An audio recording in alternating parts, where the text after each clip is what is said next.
আমি এখানে আসছি কারণ আমি খালেদা জিয়াকে অনেক ভালোবাসি এবং আমার পরিবার খালেদা জিয়াকে অনেক ভালোবাসে। আমিও ভালোবাসি আর আমি আসছি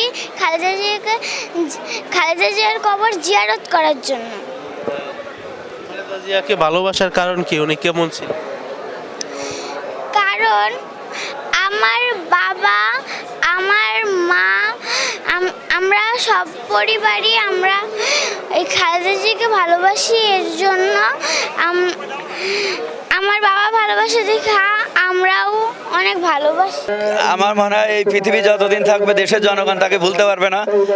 সে আমাদেরকে ছেড়ে চলে গেছে ঠিকই, কিন্তু বাংলাদেশের 18 কোটি মানুষ আমি মনে করি তার আমাদের দেশনেত্রী বেগম খালেদা জিয়ার নীতি আদর্শ বুকে ধারণ করে সারা জীবন তিনি আমাদের চেতনার মধ্যে ইনশাল্লাহ বেঁচে থাকবেন। ম্যাডাম সম্পর্কে বলতে গেলে অনেক সময় লাগবে, তারপরেও সংক্ষেপে বলি যে দেশনেত্রী বেগম খালেদা জিয়া আসলে সারা বাংলাদেশের জনগণের মনে দুঃখ কষ্ট দিয়ে চলে গেছেন, কিন্তু আমরা মনে করি উনি কষ্ট দিয়ে আমাদেরকে যান নাই। আমরা ওনার এই শোককে আমরা আরও শক্তি হিসাবে আমরা সঞ্চয় করব।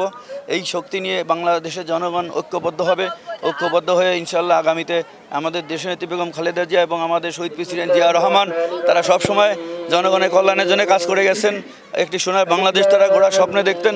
ইনশাল্লাহ সেই স্বপ্ন আমরা বাস্তবায়ন করব আমাদের দলে ভারপ্রাপ্ত চেয়ারম্যান জনাব তারেক রহমানের নেতৃত্বে। আমরা এখানে এসেছি শুধু আমি না, সারা বাংলাদেশের জনগণ তার প্রতি যে ভালোবাসা প্রদর্শন করেছে আপনারা দেখেছেন। বাংলাদেশ না, শুধু সারা বিশ্বে এত বড় জানাজা কখনো হয় নাই। আমার মনে হয় প্রায় 2 কোটিরও বেশি মানুষ এই জানাজায় শরীক হয়েছিলেন। এটাই প্রমাণ করে যে আমাদের দেশনেত্রী বেগম খালেদা জিয়া কতটা জনপ্রিয়তা অর্জন করে তিনি গেছেন। এই জনপ্রিয়তা এমনি এমনি হয় নাই। তিনি সবসময় আপোষহীন ছিলেন, কখনোই কোনো অন্যায় বা দুর্নীতির সাথে কোনো আপোষ করেন নাই। আপনারা জানেন তাকে বিভিন্ন রকম প্রস্তাব দেওয়া হয়েছে, কোনো প্রস্তাব না মেনে সবসময় তিনি বলেছেন আমার ঠিকানা একটাই, বাংলাদেশে, বিদেশে কোনো ঠিকানা নাই, আমি বিদেশে যাব না, মরলেও বাংলাদেশ, বাঁচলেও বাংলাদেশ। তো উনি বাংলাদেশের জন্য যে কষ্ট সহ্য করেছেন, শুধু উনি একা না, ওনার পুরো পরিবার নির্যাতিত হয়েছে বাংলাদেশের এই জনগণের জন্য। তো বাংলাদেশের জনগণ ইনশাল্লাহ আগামীতে আমাদের দেশনেত্রী বেগম খালেদা জিয়া দেশের জন্য যা করে গেছেন তার মূল্য ইনশাল্লাহ তাকে ভালোবাসা দিয়ে দেখিয়ে দিয়েছেন। এবং আগামীতেও আমরা বাংলাদেশের জনগণ ঐক্যবদ্ধ থাকব এবং আমরা আমাদের নেতা জনাব তারেক রহমানের নেতৃত্বে আমরা সেই সোনার বাংলাদেশ গড়ব। ধন্যবাদ আপনাকে।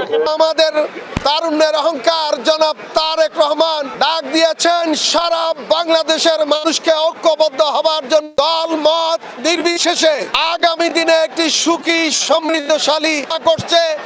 সে নির্বাচনে শহীদ রাষ্ট্রপতি জিয়া রহমানের যেই প্রতীক ধানের শীষ, দেশনেত্রী বেগম খালেদা জিয়ার যেই প্রতীক ধানের শীষ, তারেক রহমানের যেই প্রতীক, তারা রায় দিয়ে জনাব তারেক রহমান দেশ গড়ার জন্য তারা দায়িত্ব দিবেন।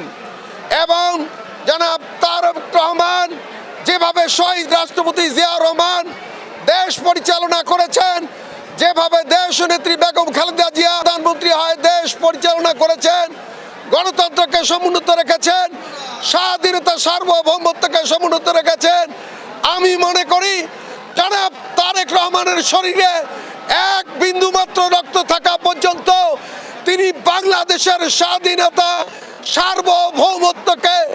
সার্বভৌমত্বকে টিকিয়ে রাখার জন্য শেষ রক্তবিন্দু দিয়ে হলেও এদেশের মানুষের মুখে হাসি ফুটাবেন, স্বাধীনতা সার্বভৌমত্বকে সমুন্নত রাখবেন, একটি সুখী সমৃদ্ধশালী দেশ পুনর্নির্মাণ করবেন।